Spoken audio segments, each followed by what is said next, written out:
রাত 10টা। নন্দিনী কফিশপে একা বসেছিল। আনমনে কফির চিনিটা গোলাচ্ছিল। আজ বহু বছর এই সময়টা এখানেই কাটায় সে, যতক্ষণ না কাফেটা বন্ধ হচ্ছে। কিন্তু আজকের মতন এতটা অন্যমনস্ক সে কখনো থাকে না। আসলে একটু আগে যা ঘটে গেছে তা সম্পূর্ণভাবে তার কাছে অপ্রত্যাশিত। এ তল্লাটে সবাই নন্দিনীকে চেনে, জানে তার মেডিকেল কন্ডিশনের কথা। নন্দিনীর এক অদ্ভুত অসুখ আছে। খুবই বিরল। জেরোডার্মা পিগমেন্টোসাম। সোজা বাংলায় বলতে গেলে সূর্যের আলোতে তার অ্যালার্জি। সেই ছোটবেলায় ধরা পড়ে এই অদ্ভুত অসুখ। বহু রকম চিকিৎসায় কোনো সুরাহা হয়নি। ছোট থেকে নন্দিনীর মা তাকে আগলে আগলে রেখেছিল, সে দিনে বেরোত না। হোমস্কুলিং হয়েছিল। নন্দিনীর রুটিনটাই অন্যদের থেকে আলাদা ছিল। তার কাজকর্মের জগৎ ছিল রাতের বেলা। সারা রাত জেগে কাজ করত, আর দিনে পর্দা টেনে ঘর অন্ধকার করে ঘুমত। সূর্যের সাথে আড়ি করে চাঁদের সঙ্গেই সেই পাতিয়ে নিয়েছিল সে। আক্ষরিক অর্থেই সে ছিল নিশাচর। মা গত হওয়ার পর থেকেই ভীষণ একা হয়ে পড়েছিল নন্দিনী। বাবাকে তো কোনো ছোটবেলায় হারিয়েছে, মনেই পড়ে না। সেভাবে কোনো বিশেষ বন্ধু কোনোদিনই হয়নি তার। তবে তার দৈনন্দিন ব্যবহারিক জীবনের সব কিছুরই ব্যবস্থা তার মা করে গেছিলেন। পাড়ার সবজি বিক্রেতা থেকে মাছওয়ালা, সবাই নন্দিনীকে চেনে। পাড়ায় সবাই তাকে দিদি বলে ডাকে। বাড়িতেই সবজি, ফল, দুধ, মাছ ইত্যাদি পৌঁছে দেয়। সন্ধেবেলায় অবশ্য নন্দিনী বেরোয়, যতক্ষণ দোকানবাজার খোলা থাকে সে ঘুরে বেড়ায়। আর শেষে এই কফি শপে এসে বসে, যতক্ষণ না কাফের ঝাঁপ বন্ধ হয়। কত রকমের লোকজন আসে, জোড়ায় জোড়ায়, গ্রুপে। সে দূর থেকে তাদের দেখে, ভেসে আসা কথা শোনে। ভালো লাগে তার। গত 1 মাস থেকে একটি ছেলেও নিয়মিত আসছিল কফি শপে। তার মতো সেও একাই একটা টেবিলে বসত। চোখে পড়ার মতন সুদর্শন, সম্ভবত বেশ অবস্থাপন্ন। অথচ শোবার। কিন্তু ঠিক সন্ধে 8টার সময় উঠে যেত। নন্দিনী লক্ষ্য করে দেখেছে যে ঠিক ওই সময় একটা লাল রঙের BMW গাড়ি এসে কফি শপটার সামনে হ্যাজার্ড লাইট অন করে দাঁড়াত। গাড়ির স্টার্টও বন্ধ হতো না। আর অমনি ছেলেটিও কফি শপ ছেড়ে গাড়িতে উঠে বসত। বয়সের যা নিয়ম। বহুবার নন্দিনীর মনে হয়েছে ছেলেটার সঙ্গে গিয়ে একটু কথা বলে ভাব জমায়। কিন্তু নিজের আড়ষ্টতা কাটাতে পারেনি। ছেলেটাও তার দিকে মাঝে মাঝে তাকাচ্ছে বলে 1-2বার মনে হয়েছিল তার। পরে মনের ভুল ভেবে উড়িয়ে দেয় বা এমনও হতে পারে সবাই যেমন নন্দিনীর ব্যাপারটা জানে, ছেলেটাও সেটা জেনেছে। আর তাই তাকে কৌতূহলবশত একটা দেখার জিনিসের মতোই আর চোখে দেখছিল। 2 সপ্তাহ আগে ছেলেটি হঠাৎ এগিয়ে এসে প্রথম আলাপ করল, নমস্কার, আমি Hansraj Basra. Hope the seat is not taken yet, may I? Nandini সপাটে উত্তর দেয়, it wasn't taken until now, if you haven't noticed since last few weeks. তারপর একটু হেসে বলল, বসুন। Thank you. আপনি তো নন্দিনী? হ্যাঁ, আর আমি শিওর আমার ঠিকুজি কুষ্টি আপনার জানা হয়ে গেছে এতদিনে। সো প্লিজ আমার লাইফ হিস্ট্রি নিয়ে আপনি নিশ্চয়ই নতুন করে ইন্টারভিউ নিয়ে বোর করবেন না। আপনি কি সব সময় এমন সিনিক্যাল, নাকি সন্ধে 6টার পর আপনার bad hair day, bad hair night শুরু হয়? দুজনেই অল্প হেসে ওঠে প্রথম আলাপে। নন্দিনী বলে, আপনার নাম শুনে তো বাঙালি বলে মনে হয় না, অথচ থুরি বলছেন এবং উচ্চারণ শুনে অন্য রাজ্যের বলেও মনে হচ্ছে না। হংসরাজ বললে, বোধহয় 16 আনা বাঙালি হওয়া যেত। মুচকি হাসে ছেলেটি। ঠিকই বুঝেছেন, আমি জন্মসূত্রে পাঞ্জাবি। তবে সেই 2.5 মাস বয়স থেকেই কলকাতাতে আছি, সুতরাং অল্প সময়ের মধ্যেই তাদের আলাপ জমে ওঠে। দুজনেরই সেন্স অফ হিউমারটা একই ধাঁচের। কিছুক্ষণ আড্ডার পরেই আরও কিছু একই রকম ভালোলাগা বেরিয়ে পড়ে, সাহিত্য, সিনেমা, এলভিস প্রেসলির গান ইত্যাদি। এরপর থেকে রোজই সন্ধ্যের এই 2 ঘণ্টার একটা নিয়মিত আড্ডা শুরু হয় দুজনের মধ্যে। নন্দিনী জানতে পারে হংসরাজও তারই মতন ফ্রিল্যান্সিংয়ের কাজ করে। সবথেকে ভালো লাগে হংসরাজ কখনো তার মেডিকেল কন্ডিশন নিয়ে অকারণ বেশি কৌতূহল দেখায় না। তবে নন্দিনী লক্ষ্য করেছে হংসরাজের কথা বলার সময় কোথাও যেন অল্প অসুবিধে আছে। প্রথমে মনে হয়েছিল বাংলায় অনভ্যস্ত উচ্চারণ করার জন্য তা হচ্ছে। পরে খেয়াল করল ইংরাজি বা হিন্দি কথা বলাতেও কেমন অল্প শ্বাসের কষ্ট আছে। হয়তো বা কোনো স্পিচ ইস্যু আছে বলে ধরে নিয়েছিল নন্দিনী, আলাদা করে কিছু জিজ্ঞেস করেনি। এইভাবে বেশ চলছিল। এরপর হঠাৎ 2 দিন হংসরাজের কোনো পাত্তা নেই। আজ নন্দিনীর কাফেতে ঢুকতে ঘণ্টাখানেক দেরি হয়েছিল। হংসরাজের অনুপস্থিতিটা কেমন যেন কাফের আকর্ষণটাই হঠাৎ কমিয়ে দিয়েছে। কিন্তু আজ কাফেতে ঢুকেই দেখে হংসরাজ আগে থেকে বসে আছে। মুখটা কেমন বিষণ্ণ, চেহারাতেও ক্লান্তির ছাপ স্পষ্ট।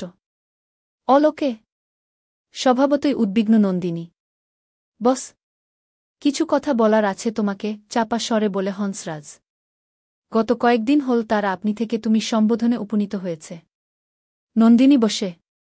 ওয়েটার তাদের নিয়মিত অর্ডার, 2টো ক্যাফে মোকা টেবিলে দিয়ে যায়। হংসরাজ একটা দীর্ঘশ্বাস ছেড়ে শুরু করে, কি বলি তোমায়? কোথা থেকে যে শুরু করি?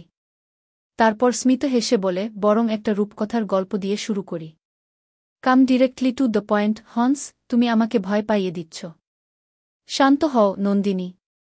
এই গল্পের অবতারণার দরকার আছে জটিল বিষয়টা সহজ করে বোঝাতে। অগত্যা চুপ করে থাকে নন্দিনী। এটা একটা অনেক পুরনো ইউরোপিয়ান রূপকথা। হান্স বলে এক নাইটের প্রেমিকা ছিল এক জলপরী, যার নাম ছিল আন্ডিনী। Very funny. নন্দিনী ফুট কাটে, নামের মিল রেখে গল্প ফাঁদছ? না না, সিরিয়াসলি, এটার বিভিন্ন রকম ফেরে নানা রকমের লোকগাথা আছে। কোথাও নাইটের নাম হুল্ডব্র্যান্ড আর পরীর নাম উন্ডাইন, আবার কোথাও নাইটের নাম হান্স আর পরীর নাম অন্ডিন। কিন্তু মোদ্দা গল্পটা এক। বেশ শুনি। এই হান্স আর আন্ডিনির এক চুক্তি হয়েছিল যে কখনো যদি হান্স আন্ডিনিকে ধোঁকা দেয় তাহলে তার প্রাণনাশ হবে। তো ধোঁকা আর প্রাণনাশ হল? হল। হান্স রাজকন্যা বার্থার প্রেমে পড়ল। জলপরী আন্ডিনি পালিয়ে যাওয়ারও চেষ্টা করেছিল, যাতে তার জন্য হান্সের চুক্তির শর্ত মেনে অভিশাপ না লাগে।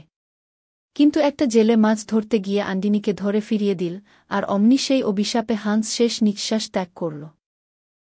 I don't like tragedies. দীর্ঘশ্বাস ছাড়ল নন্দিনী। কিছুক্ষণ নিস্তব্ধতা। তারপর ধরা গলায় হংসরাজ বল, life is a comedy on the contrary. একটু থেমে হঠাৎ নন্দিনীর হাতটা ধরে বল, আমরাই পারি এটাকে কমেডি করতে। তোমার সাথ লাগবে আমার বন্ধু। ঘটনার আকস্মিকতায় নন্দিনী একটু হকচকিয়ে গেছিল। কিছু বলার আগেই হংস আবার বল, তুমি আজ বড্ড দেরি করে এসেছ। আমাকে এবার যেতে হবে। কিন্তু তুমি প্লিজ কাল আমার বাড়ি একবার এস। এই গল্পের অবতারণার কারণ তোমাকে বলতেই হবে। কিন্তু এখন যে আমাকে যেতেই হবে। কাল ঠিক এই সময় কাফেতে আমার গাড়িটা তোমার জন্য ওয়েট করবে। ড্রাইভার তোমাকে আমার বাড়ি নিয়ে যাবে। আমি আর এখানে কাল আসব না। নন্দিনী দেখল বাইরে সেই BMW গাড়িটা এসে হ্যাজার্ড লাইট অন করে দাঁড়িয়ে আছে। হংস উঠে দাঁড়িয়ে ক্লান্ত পায়ে গাড়ির দিকে এগোল। নন্দিনী সেই থেকে এরকম থম মেরে বসেছিল। হংস কি বলতে চাইল? কি চুক্তি বা অভিশাপের ইঙ্গিত দিল?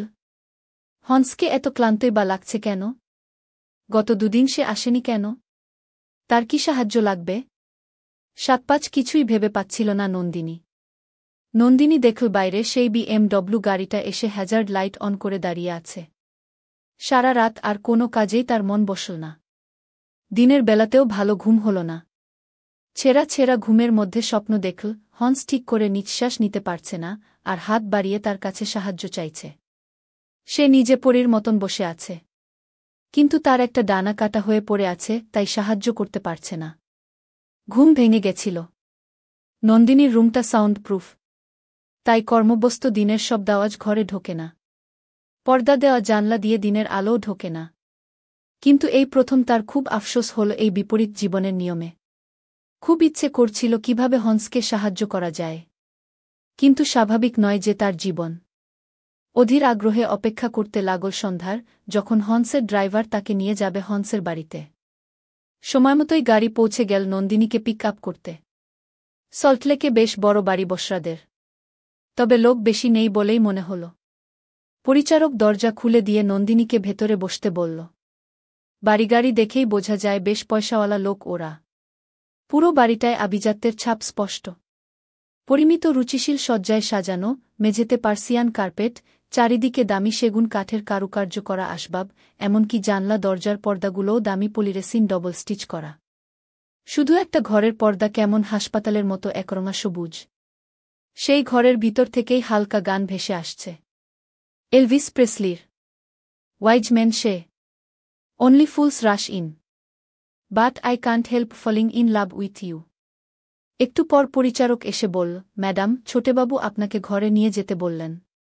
নন্দিনী তাকে ফলো করে সেই সবুজ পর্দা দেওয়া ঘরে ঢুকেই চমকে উঠল। এ কি? এ যেন একটা ছোটখাটো হাসপাতালের রুম। বিভিন্ন রকমের মেডিকেল যন্ত্রপাতি, অক্সিজেন সিলিন্ডার, বেডটাও দুদিকে রেলিং দেওয়া। সেখানে শুয়ে আছে হন্স। দিনের বেলাতেও ভালো ঘুম হল না। কি হয়েছে তোমার হন্স? দৌড়ে যায় নন্দিনী।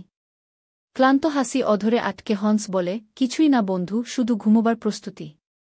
এত বিচলিত হয়ো না। তোমাকে সবটা বলেই এখানে ডাকা। বসো।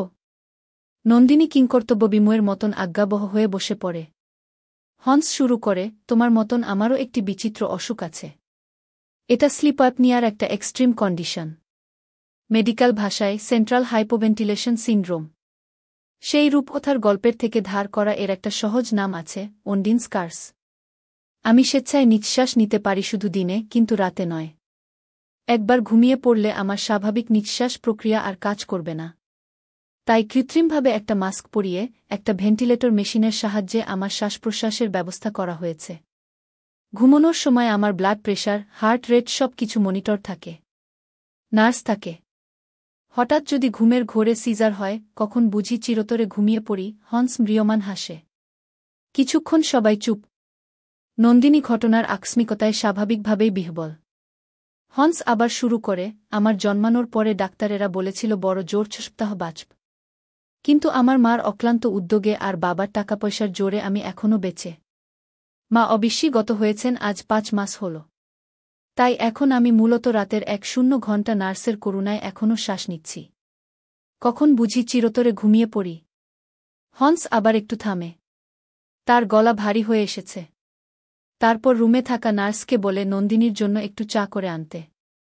নন্দিনী আপত্তি জানায়, কিন্তু হন্স ইশারায় বোঝায় সে এই সুযোগে একা কিছু বলতে চায় নন্দিনীকে। আজকাল তারা নিজেদের ইশারাও খুব ভালো বুঝতে শিখেছে। নার্স বেরিয়ে গেলে হন্স একটু বসার চেষ্টা করে। নন্দিনী এগিয়ে যায় সাহায্য করতে। নন্দিনীর হাতটা মুঠোর মধ্যে ধরে ভারী গলায় হন্স বলে, তুমি আমার রাতের বন্ধু হবে? আমরা একে অন্যের পরিপূরক হতে পারি। এই নার্সদের হেফাজতে থাকতে আমার ভরসা বা ভালো কোনোটাই লাগে না। কদিন আগেই একটা অ্যাক্সিডেন্ট হয়ে গেল। আমি আরও বাঁচতে চাই নন্দিনী। জীবন বড় সুন্দর। তোমার সঙ্গে দেখা হওয়ার পর আরও সুন্দর লাগছে। তাই তুমি রাতে আমার সাথে থেকো, আর দিনে আমি তোমার জন্য থাকব। তোমার দিনের কাজ আমি সব করে দেব। পারবে? পারবে এই হন্সের গণ্ডিনী হয়ে উঠতে? পারবে এই হন্সের গণ্ডিনী হয়ে উঠতে? পারব, আমি পারব হন্স।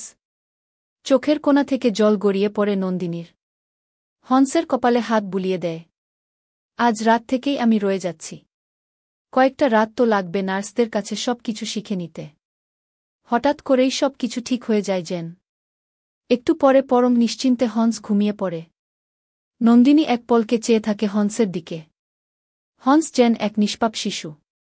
ঘুমোলে সবাইকেই কি এতটা পবিত্র দেখায়? মনে মনে ভাবে সে। ওদিকে এলভিস প্রেসলির পরের গান তখন শুরু হয়েছে। মাই hertz at your command deer. To keep, love and to hold. Making you happy is my desire. Keeping you is my goal. Please subscribe করে পাশে থাকুন। ধন্যবাদ। আর বেশি বেশি শেয়ার করুন, কমেন্ট করুন, লাইক করুন প্লিজ।